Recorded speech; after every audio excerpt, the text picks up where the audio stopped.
Sharda recording studio Katihar Sameli Chandni Chowk चौराहा। बाबा के बूटी गे छौरी छौरी छौरी बाबा रुपए सवा से मिलत गे। खैले बहुते जगह से दवाइया तोर चेहरा खिललौगे।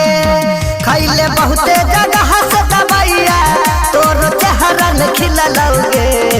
खैले रामदेव बाबा के हे गई खैले बाबा रुक सके हे गए। रामदेव बाबा के बूटी गे छौरी छौरा रुक सवा से मिलतौगे।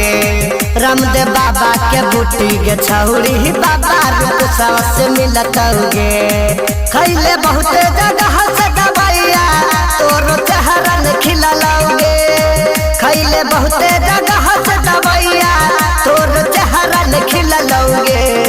खैले बाबा रामदेव के हे गए बाबा रामदेव के खैले हे गए। रामदेव बाबा के बूटी गे छौरी बाबा रुक सवा से मिलतौगे। रामदेव बाबा के बूटी गे छौरी बाबा रुक सवा से मिलतौगे। रामदेव बाबा के बूटी गे छौरी बाबा रुक रामदेव बाबा के बूटी गे छौरी बाबा रुक सवा से मिलतौगे। बाबा के बूटी गे छौरी बाबा रुक सवा से मिलतौगे। हाँ हाँ पूरे समय में छाए पर चार गे। एकरा दवाई लकर सभे मार गे। एकरा दवाई ल हे गई पूरे मलहरिया में छाए पर चार गे। एकरा दवाई लकर सभे मार गे। खैबे एकरे दवाई गे छौरी तोर बॉडी हिलतौगे। खैबे एकरे दवाई गे छौरी तोर बॉडी हिलतौगे। रामदेव बाबा के हे गई बाबा रूपेश के हे गई। रामदेव बाबा के बूटी गे छौरी छौरा रुक सवा से मिलतौगे। रामदेव बाबा के बूटी गे छौरी छौरा रुक सवा से मिलतौगे। बाबा के बूटी गे छौरी बाबा रुक सवा से मिलतौगे।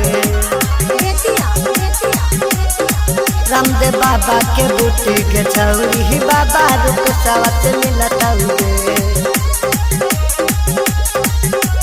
हाँ हाँ बाबा रुकस के दिखाई दे तो खान गे।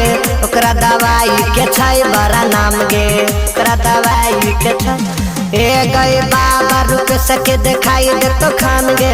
ओकरा दवाई के छै बड़ा नाम खन जैतो जमुन चुन दीवाना सोच खूब हम जैतौगे। अखन जैतो जमुन चुन दीवाना सोच खूब हम जैतौगे। रामदेव बाबा के हे गई मुनचुन बाबा के हे गई। रूपेश बाबा के बूटी गे छौरी बाबा रुक सवा से मिलतौगे।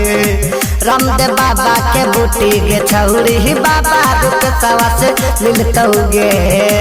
जोन गे कुटी मिल जतो कुटी पर।